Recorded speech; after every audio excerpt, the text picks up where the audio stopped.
Hello students, देखो आज हम चैप्टर नंबर आपके स्टार्ट करने वाले हैं, चैप्टर नंबर 3।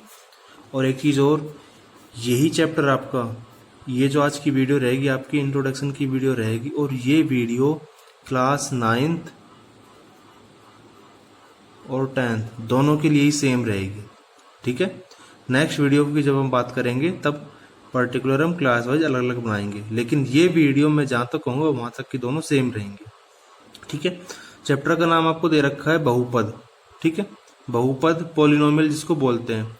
अब देखो, इसके बारे में पढ़ने से पहले दो तीन चीजें एक्स्ट्रा हैं, वो हम पहले पढ़ लेते हैं। जैसे आपने पढ़ रखा है कांस्टेंट टर्म और वेरिएबल टर्म, चर राशि। वेरिएबल को बोलते हैं हम चर राशि।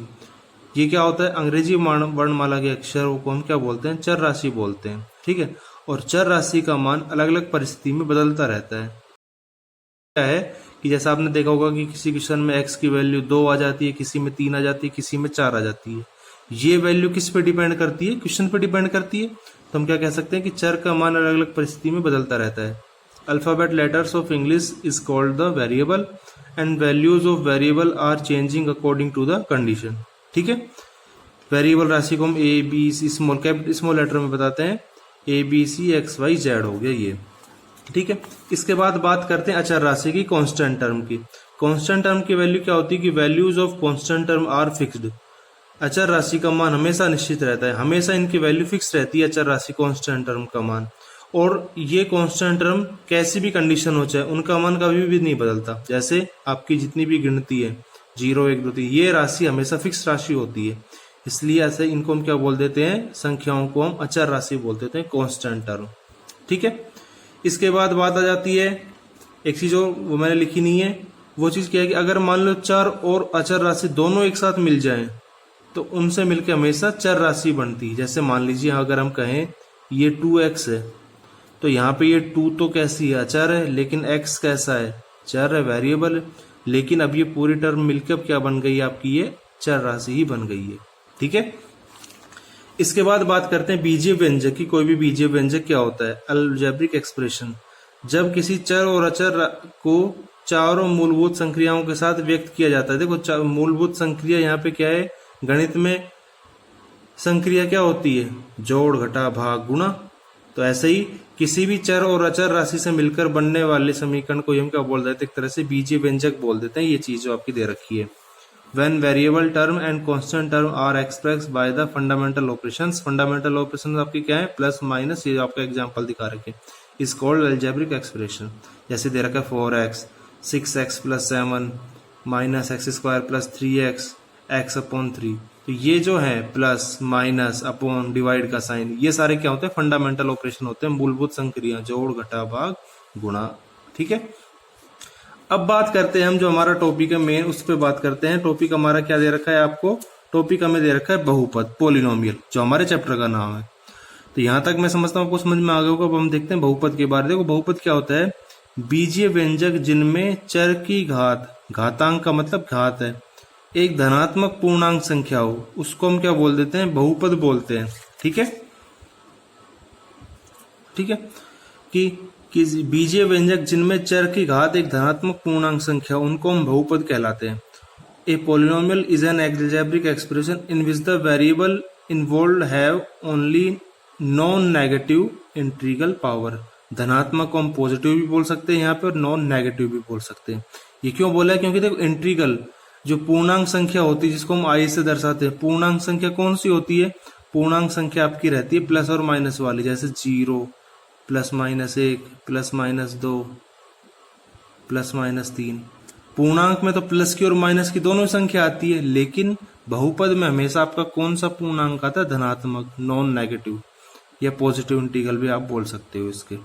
ठीक है, ये नॉर्मल परिभाषा है, सारी चीजें बाद में आ जाएंगी, एक एक चीज आपको समझ, सिर्फ आपको ये याद रखना है कि बहुपद क्या होता है। और ये चीज आप ये जरूर याद रखना 9th क्लास वाले, क्योंकि धनात्मक पूर्णांक संख्या, क्योंकि कई क्वेश्चन आपके एक्सरसाइज में ऐसे आएंगे, वहां आपसे यही कहेगा कि बहुपद चेक करना है या नहीं, तो वहां पे यही कंडीशन सबसे पहले देखी जाती है कि चर राशि x की जो वेरिएबल होता है उसकी घात हमेशा पॉजिटिव नंबर होना चाहिए। अब बात करते हैं एक चर वाले बहुपद। देखो, यदि बहुपद में केवल और केवल एक चर राशि हो, उससे क्या बोल देते हैं हम, एक चर वाले बहुपद कहते हैं। ठीक है, if only one variable are include in polynomial, कोई भी पोलिनोमियल में अगर वो कोई भी वन वेरिएबल है उसको हम वन वेरिएबल ऑफ पोलिनोमियल बोलते हैं, ठीक है। और बहुपद को हम जैसे p, fx, gx, y, fy इनसे व्यक्त करते हैं। Polynomials are shown as px, fx, gx, fy, ठीक है। एक चीज ये याद रखना, जो अंदर ब्रैकेट में जो वैल्यू रहती है वो हमेशा उस बहुपद के वेरिएबल को दर्शाएगा, ठीक है। जैसे fx दे रखा है, मतलब fx का कोई भी मान रहेगा तो उसमें चर राशि वेरिएबल हमेशा कौन सा रहेगा, x रहेगा, ऐसे, ठीक है। आगे हम बात करते हैं, दिखाते हैं, एग्जाम्पल की बात करेंगे अब इनके। अब जैसे आगे आपका टॉपिक आ जाता है ये एक तरह से कि बहुपद के प्रकार क्या होते हैं, ठीक है। बहुपद के प्रकार की बात करें तो देखो, एक पदी बहुपद के प्रकार पदों के आधार पर, देखो पद का मतलब समझना। देखो बहुपद में तो ऐसे मान लीजिए हमने कोई भी समीकरण लिख दी, कितनी भी बड़ी लिख सकते हैं ये, पद के आधार पर पद का मतलब समझना है कि उस इक्वेशन में, उस बहुपद में कितने नंबर ऑफ टर्म है। अगर मान लो किसी बहुपद को, जैसे पहला है एक पदी जिसको हम बोलते हैं मोनोनोमियल, ठीक है। जिस पद में बहुपदों की संख्या एक हो, मतलब पद बहुपद, देखो नाम ही से पता लग रहा है आपको, बहुपद का मतलब कि बहुत सारे पद, पॉलिनोमियल, ठीक है। तो जिस बहुपद में पदों की संख्या एक हो, सिर्फ एक ही पद आपको लिख के दिया हो, उसको हम बोलते हैं मोनोनोमियल, एक पदी। Polynomials having one term is called monomial. जैसे आपको दे रखा है ये 5x 4y, ये सारे एक एक पद हैं, x स्क्वायर t की पावर 3, ठीक है। ऐसे द्विपदी क्या दे रखे हैं, जिनमें दो पद वाले बहुपद को क्या बोल देते हैं, द्विपद बोल देते हैं। अब देखो जैसे दो पद वाले आपको दे रखा है, two terms of polynomial is called binomial. से नाम याद रखना है इनके। जैसे दे रखा है 4x + 3, अब देखो ये आपका एक है, फिर प्लस का साइन आ गया, ये आपका अलग टर्म हो गई। तो देखो कितने पद हो गए, दो। ये पूरा अब आपका एक है, ये है एक, ये दोनों अब कितने, दो टर्म हो गई। ऐसे ये पूरी एक टर्म है, ये पूरी एक टर्म है। तो ये सारे क्या हो गए आपके, दो पदी या द्विपदी बाइनोमियल्स जिसको हम बोलते हैं। ऐसे ही लास्ट में जाता है त्रिपदी। अब त्रिपदी क्या होता है, तीन पदों वाले बहुपद को हम क्या बोलते हैं, त्रिपदी कहते हैं, ठीक है। और जैसे इनकी बात करें तो ये इनमें चर राशि कितनी, एक चर राशि, कौन सी, सिर्फ एक्स है। चर राशि का मतलब हमेशा अल्फाबेट देखा जाता है कि कौन सा अल्फाबेट है, सिर्फ एक्स ही दे रखा है सब में, तो चर राशि क्या है, एक्स है इनकी। तीन पदों वाले बहुपद को हम क्या बोलते हैं, त्रिपदी बहुपद बोल देते हैं, त्रिपदी बहुपद बोलते हैं, ठीक है। Trinomials, three terms of polynomial, जैसे आपको दे रखा है x² + 5x + 3। इनमें देखो अभी ये पूरा एक पद है, ये पूरा एक पद है, और ये तीन पद हो गए। ऐसे ही है, एग्जाम्पल आपको दे रखा है, ठीक है। तो ये अभी तक हमने पढ़ा है, क्या पढ़ा है हमने, हमने पढ़ा है सिर्फ चर राशि किसे बोलते हैं, अचर राशि, वेरिएबल टर्म, कांस्टेंट टर्म। उसके बाद हमने पढ़ा बीजीय व्यंजक, अलजेब्रिक एक्सप्रेशन। फिर उसके बाद हमने पढ़ी बहुपद की परिभाषा, और उसके बाद हमने पढ़ा है बहुपद के प्रकार पदों के आधार पर, ठीक है। बेसिक इंट्रोडक्शन है। 9th क्लास वालों को तो पूरा नोट करना है, पीडीएफ में आपको सेंड कर दूंगा इसकी। 10th क्लास वालों को क्या करना है, सिर्फ ये आपके बेसिक चीजें याद होनी चाहिए। टॉपिक आपका अलग आएगा लेकिन ये याद होना चाहिए, इसलिए आपको एक वीडियो में बता दिया है। अब उसके बाद बात आती है बहुपद की घात, degree of polynomial. Degree of polynomial में सिर्फ आपको एक चीज याद रखनी है कि किसी बहुपद में चर राशि की अधिकतम घात को हम क्या बोलते हैं, बहुपद की घात बोलते हैं, ठीक है। जैसे मान लीजिए आपको एग्जाम्पल दे रखा है, ये एग्जाम्पल दे दिया। अब सबसे पहले बात करें, ये बहुपद कितनी चर राशि का है। देखो f के साथ क्या लिख रहा है, x लिख रहा है, इसका मतलब एक चर राशि है, और वो भी कौन सी है, x दे रखी है आपको। देखो x x x चर राशि दे रखी है। अब परिभाषा क्या होती है बहुपद की घात की, डिग्री ऑफ पॉलिनोमियल की, किसी बहुपद में चर राशि की अधिकतम घात, highest power of the variable. तो यहाँ पे देखो वेरिएबल हमारा x है, ये x रहा, ये x रहा, और ये x रहा। अब x की सबसे अधिक घात कितनी है, यहाँ एक है, कुछ भी नहीं लिखा तो एक है, यहाँ दो है, यहाँ कितनी है, तीन है। तो यहाँ पे सबसे ज्यादा घात कितनी है, तीन है। इसका मतलब ये जो बहुपद है ये कितनी घात का बहुपद है, ये 3 घात का बहुपद है। इसकी डिग्री कितनी है, डिग्री ऑफ पॉलिनोमियल कितना है, ये 3 डिग्री का पॉलिनोमियल। यहाँ पे देखो आपको लिख भी रखा है, बहुपद में अधिकतम घात वाला पद आपका ये है 2x3, 2x की पावर 3। अतः बहुपद की घात कितनी हो जाएगी, 3। देखो नाम आपका घात आया तो आपको घात ही देखनी है, ना कि इसके गुणांक देखना है ये, ठीक है। सिर्फ घात देखनी रहती है। Highest power term is polynomial is 2x³ so that the degree of polynomial is 3। ठीक है।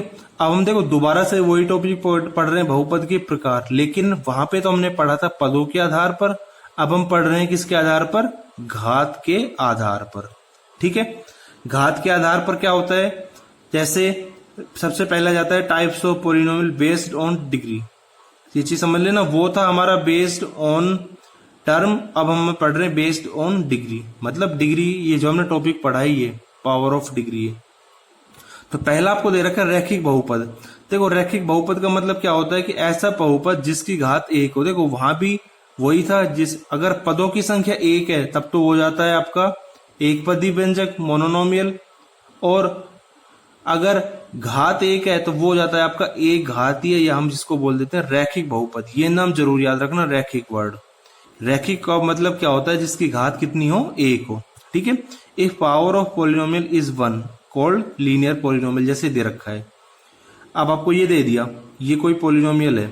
अब इस पोलिनोमियल में वेरिएबल क्या है, वेरिएबल चर राशि क्या है, एक्स है, और एक्स की घात कितनी है, कुछ भी नहीं दे रखी। तो हमें पता है जब कोई भी घात नहीं दे रखी तो हमेशा घात कितनी रहती है, पावर 1 रहती है। तो इसलिए ये जो बहुपद है ये कितनी घात का बहुपद है, एक घात का बहुपद है, और इसका नाम दूसरा क्या होता है, रैखिक बहुपद। ऐसे ये भी रैखिक बहुपद है, ये भी रैखिक बहुपद है।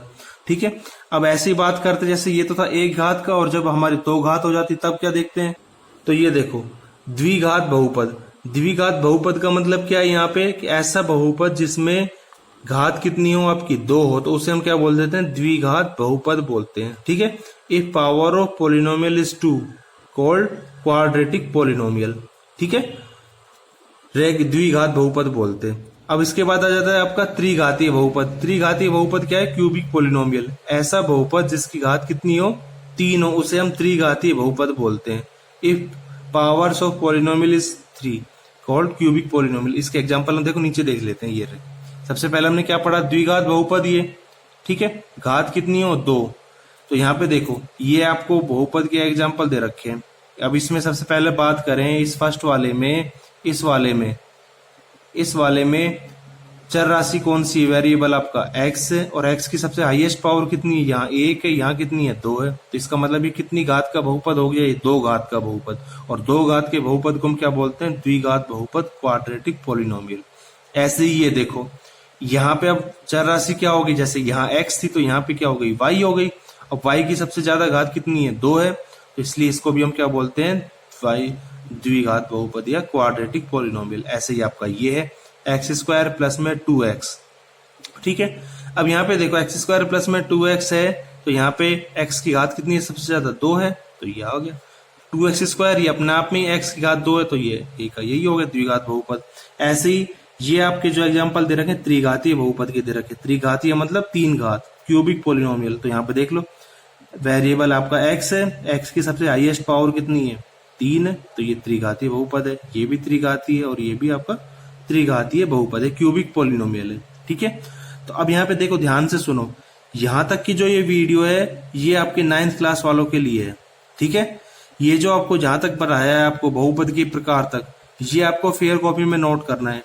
ठीक है, ये 9th क्लास वालों को यहाँ तक की जो उनकी पहली एक्सरसाइज है 2.1 एक्सरसाइज, वो सिर्फ बेसिक इंट्रोडक्शन उनका यहीं तक था, उसकी बात करेंगे। ठीक है, अब हम बात करते हैं 10वीं वालों के लिए। तो 10वीं वालों के लिए एक ही चीज में नई और आ जाती है, जो हम 9th क्लास में अगली एक्सरसाइज में पढ़ते हैं। ठीक है, वो क्या है आपका, बहुपद के शून्यक है। देखो बाकी चीज नॉर्मल थी, ये थोड़ा टॉपिक समझने का 10वीं वालों को, तो ये चीज ढंग से समझना। देखो बहुपद के शून्यक आपने पढ़े थे 9th क्लास में, जीरोज ऑफ पॉलिनोमियल। पहले इसको थ्योरेटिकल पढ़ लेते हैं। किसी भी बहुपद fx में, मान लिया हमने बहुपद fx मान लिया, किसी भी बहुपद fx में उपस्थित चर, अब मान लीजिए बहुपद fx है तो आपको पता चर राशि क्या होगी आपकी, x ही रहेगी। तो किसी भी बहुपद fx में चर के सभी संभावित मान, मान लीजिए कोई भी x के कोई भी मान आए, x के संभावित मान जिन्हें चर की जगह रखने पर, मतलब उस बहुपद में रखने पर अगर संपूर्ण बहुपद का मान, उस बहुपद का मान कितना आ जाए, 0 आ जाए, तो उसे हम क्या बोलते हैं, उन्हें मतलब उस चर राशि के मान को जो भी हमने रखे हैं संभावित मान, ये उन सभी मानों को हम क्या बोलते हैं, बहुपद के शून्यक कहते हैं। If in a polynomial fx variable x is replaced by any number then the value of polynomial that value का मतलब क्या है, जो आपने वैल्यू रिप्लेस करी है उन वैल्यू को रिप्लेस करने से अगर पोलिनोमियल की वैल्यू 0 आ जाती है तो हम उन वैल्यूज को हम क्या बोलेंगे, so that these values of x is called zeros polynomial. ठीक है, एग्जाम्पल से इसको देखो समझना है। यहाँ पे एग्जाम्पल की अगर हम बात करें यहाँ पे, तो एग्जाम्पल आपका ये है, मान लीजिए कोई भी बहुपद आपको एफ एक्स दे दिया, 2x प्लस में 4 दे दिया। ठीक है, और आपसे कह दिया कि मान लीजिए x इक्वल टू -2 पर इसकी वैल्यू चेक करनी है कि या हमें ये कह दिया क्वेश्चन कि x बराबर -2, ये चेक करो कि ये इस बहुपद का शून्यक है या नहीं है। ठीक है, तो शून्यक हम प्रूफ करने के लिए क्या करेंगे कि जो आपकी वैल्यू दे रखी है x बराबर -2 बहुपद f(x) में रखने पर, ठीक है, f(x) में मतलब बहुपद में जहां जहां x आ रहा है उस x की जगह आप ये वैल्यू रखोगे। तो x की जगह आपने यहां कितना रख दिया, -2। ये 2x आपको पता है आपस में गुणा हो रहे हैं, तो 2x की जगह आपने कितना रख दिया, -2 रख दिया, +4। ठीक है, तो f -2, 2 का गुणा -2 से करेंगे तो -4 +4। अब यहाँ पे अगर हमने वैल्यू निकालें कि x बराबर 2 पर ये कितनी वैल्यू आई, आपकी 0 आई है। तो अब हम यहाँ पे कह देंगे कि x बराबर -2, x बराबर -2 बहुपद f(x) का एक शून्यक है। शून्यक क्यों है? क्योंकि x बराबर -2 पर इस बहुपद का मान आपका कितना आया है, 0 आया है। इसलिए हम क्या कह देंगे कि x बराबर -2 बहुपद f(x) का एक शून्यक है। तो इस एग्जाम्पल में जो आपको मैं समझाने की चीज बता रहा हूं वो थ्योरेटिकल आपका यही था जो मैंने आपको लिखवाया था। ठीक है भाई, देखो बहुपद f(x) में उपस्थित चर x के सभी संभावित मान लीजिए आपको ये मान दिया -2 उस चर की जगह रखने पर, चर की जगह आपने रख दी है, रिप्लेस कर दिया। यहाँ पर वैल्यू एनी नंबर आपको दिया था -2, इसको आपने रिप्लेस कर दिया, तो उस पोलिनोमियल की वैल्यू संपूर्ण बहुपद का मान कितना आया, 0 आया, बिल्कुल 0 आया। तो 0 आया तब हम क्या कह सकते हैं कि x बराबर -2 उस बहुपद f(x) का क्या है, एक शून्यक है। ठीक है, ये चीज आपकी थी। अब मैं आपको एक चीज नोट डाउन करके लिखा रहा हूँ 10th क्लास वालों के लिए, 9th क्लास वालों के लिए भी काम आएगा, बाद में मैं बता दूंगा। 10th क्लास वालों के लिए एक बार आपको ये चीज नोट करनी है जो मैं आगे आपको लिखवा रहा हूँ। अब ये चीज आपको 10th क्लास वालों को ये चीज आपको पूरे ही वीडियो में या पूरे ही इस चैप्टर नंबर 3 में आपको याद रखनी है। वो चीज क्या है कि कोई भी बहुपद जितनी घात का होता है, कोई भी बहुपद जितनी घात का होता है, इस लाइन का मतलब कि किसी भी बहुपद की मान लीजिए 2 घात है, तो हमेशा उस बहुपद के उतने ही शून्यक होते हैं, मतलब उस बहुपद के उतने ही मान आते हैं। चीज याद रखना, मान लीजिए अगर कोई बहुपद 2 घात का है तो द्विघाती बहुपद है, तो उस बहुपद के शून्यक भी कितने रहेंगे, 2 ही रहेंगे। मतलब कोई भी 2 ऐसी वैल्यू रहेगी जिस पर उस बहुपद का मान क्या रहेगा, 0 रहेगा। यही शून्यक की परिभाषा होती है। तो कोई भी बहुपद जितनी घात का होता है हमेशा उसके उतने ही शून्यक होते हैं। इन एनी पोलिनोमियल, इंग्लिश में आपको सिर्फ इतना याद रखना, in any polynomial, degree of polynomial जितनी भी है, किसी भी मान लीजिए एग्जाम्पल के बेस पे अगर हम बात करें कि कोई भी पोलिनोमियल है जिसकी डिग्री कितनी है, 3 है, तो ये चीज याद रखना कि degree of polynomial is equal to number of zeros of that polynomial. मतलब अगर किसी पोलिनोमियल की, कोई भी पोलिनोमियल 3 डिग्री का पोलिनोमियल है या 2 डिग्री का पोलिनोमियल है, कोई भी क्वाड्रेटिक पोलिनोमियल है, तो उसके उतने ही जीरोस होंगे, नंबर ऑफ जीरोस भी। मतलब अगर कोई भी क्वाड्रेटिक पोलिनोमियल है तो उसके जीरोस, नंबर ऑफ जीरोस भी कितने आएंगे, 2 आएंगे। अगर डिग्री ऑफ पोलिनोमियल 3 है तो उसके जीरोस भी कितने आएंगे, 3 आएंगे। कोई भी 3 अलग अलग वैल्यूज ऐसी आएंगी जिस पर उस पोलिनोमियल की वैल्यू क्या हो, 0 हो। ठीक है, ये चीज आपको याद रखनी है। तो बेसिक इंट्रोडक्शन आपका ये है, इसको बार बार इसे अच्छे से समझना है इसको, और अपने कॉन्सेप्ट करके देखना। और जिसके पास एक बार 9th की क्लास, 9 जो बच्चे 10th में है उनके पास 9th की बुक होगी, तो उसका इंट्रोडक्शन एक बार बुक में जरूर देख के पढ़ना। जो बेसिक इंट्रोडक्शन है आपकी फर्स्ट एक्सरसाइज में 3.1 है 9th एक्सरसाइज में, वो चीज जरूर पढ़ना। ठीक है, ओके स्टूडेंट, थैंक यू। बाद में हम जो चीज करेंगे नेक्स्ट वीडियोज में हम पर्टिकुलर अलग एक्सरसाइज करा करेंगे। ठीक है, ओके स्टूडेंट, थैंक यू।